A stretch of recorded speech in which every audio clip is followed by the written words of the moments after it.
نام تحت العربيات أكتر ما نام على سريره، وتحول من الضريب لعمرو الزفر، والصحفيين حطوه في القايمة السوداء، وطلع صاحب محمد الزبال. أسرار هتعرفوها لأول مرة عن عمرو بيلا اللي طلع زميل قديم بس قلب على زمايله. مش هتصدق عايش منين وبيجيب فلوسه ازاي. هتشوفه هتقرف من الأكل وسيرته، وفضل سنين يجري ورا المطاعم وعربيات الأكل الصغيرة علشان يعمل لهم دعاية، بس لما صدروا له الطرشة قلب الترابيزة عليهم وطلع يخبط في الكل بطريقة استفزت أصحاب المطاعم، وأولهم عم عادل بتاع مطعم بهيج لما قال له هنتقابل في المحكمة.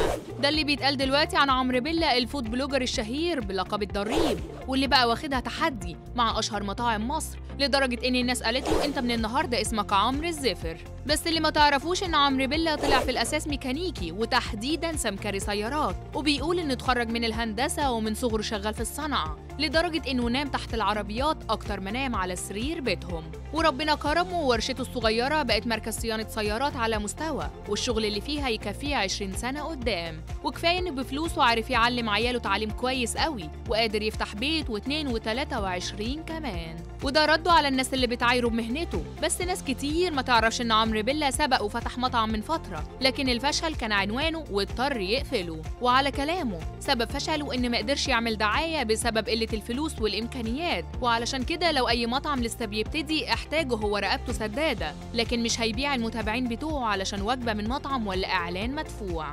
بس ناس كتير مش مصدقاه، وبسبب طبق كشري نقابة الصحفيين حطيته على القايمة السوداء ومنعت دخوله لمبنى النقابة بعد تصوير فيديو بيقارن فيه بين 3 محلات كشري، لدرجة إن النقابة طلعت بيان مخصوص تحكي فيه تفاصيل الواقعة، وقالت إن عمرو بيلا دخل المبنى كضيف مع 3 صحفيين، ولما بدأوا يصوروا في كافيتيريا النقابة الأمن اتدخل علشان يمنع التصوير، لكن اللي معاه اعترض وقال ده بيتي واعمل فيه اللي أنا عاوزه. وبمجرد نشر الفيديو النقابة طلعت قرار بمنع بيلا من دخول النقابة، وكمان حولت ال3 صحفيين للتحقيق. بس عمرو بيلا قالك أنا مش غلطان، ولما الجمهور دور وراه قالك ده مهووس ترند من زمان، وعلشان كده صاحب محمد بتاع ترند كشري التحرير وعصام شعبان عبد الرحيم، لكن محدش أكد الكلام ده. ولما الإعلانات ما جابتش مع سكة واسمه ما سمعش بين الفود بلوجرز، قرر ياخد السكة العكس ويطلع يهاجم البراندات المشهورة، وتحديداً بهيج ملك الفوسفور العجيب، ومحل كرم الشام، ومحل بلبن اللي خسف بيهم الأرض.